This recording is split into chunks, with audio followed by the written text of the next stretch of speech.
akakumbira bishop ekema ini ndaivapo vachikumbira ndikazva kutumwa achiti zvakanaka ndikazvatooneka akati bishop ekema ngauye ndimuropafadze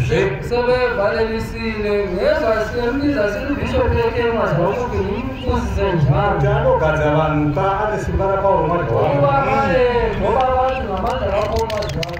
zvino paista takanga taronga kuti vanhu vanogadzwa kugwa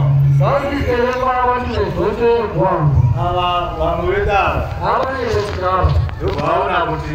vakazvizinzwa kuti mutumwa watende vakati hai totozvikonesa isu toda kutoenda ndobva vaenda kukoti ndobva vandomisa zororo racho rotosvika kuti tirege kupikisa saka hatina zenda guamwa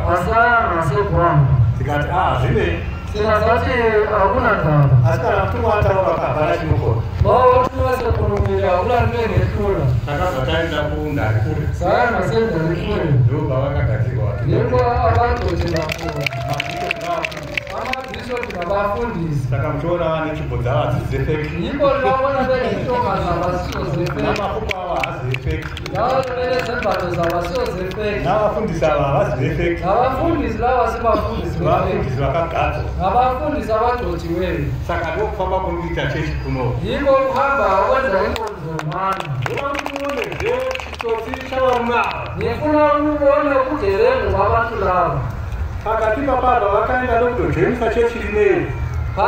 pakati vahamba ukazoisa nechechi kumusangano wemacheches ezimbabwe vahamba ukagenisa ichechi zimbabwe council of churches kuzimbabwe indigenous council of churches inonzi otwa iziki ndobva maachavhurwa nhamo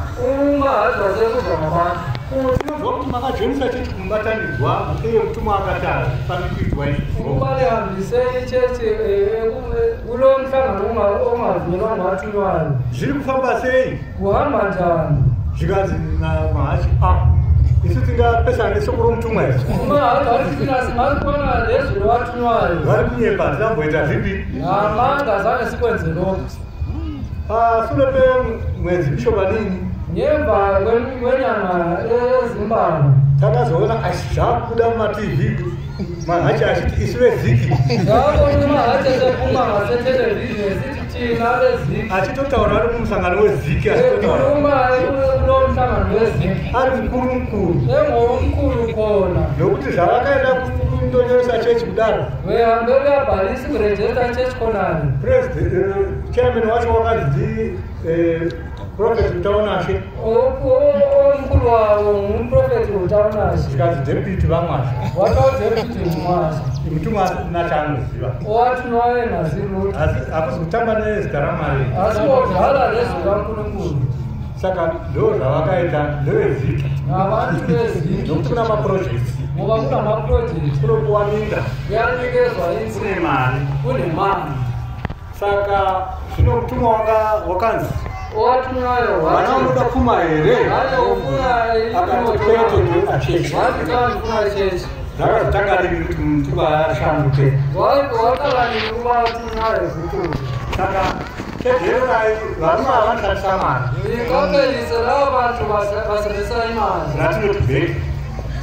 okutwa imari vanokuwira nebheki akuyazizesamu saka mutoona vodi vapusa vakamunyara ndiko rikona vanye vetu sevetuyi kuzviona vanozviona kuti tiri kuraswa vekwazo vasiyalani asi kuti uchidzoka wakadhamarira vanhu otokuti vemuye vanorwamarira vanokudza kukoma redu vazamuza vaimari mari yakapera imari yapera havachina aiseko mari yacho yakambopuwa kamwe chete imari yaningezwa vanhu iko zvinahakuchina aiseko saka munhu mari hauna chawachawana ngavo muntu nemari akuna wadzokera nhamo yako zvesiya chiwere enyingeni yakho. Kuti udzosere chechi chaiya Mwari the African Apostolic Church. Uye chechi impela the African Apostolic Church. Auchagoni. Awusakhona. Inenzi the African Apostolic Church. The African Apostolic Church. Vaapostoli veAfrica. Abapostoli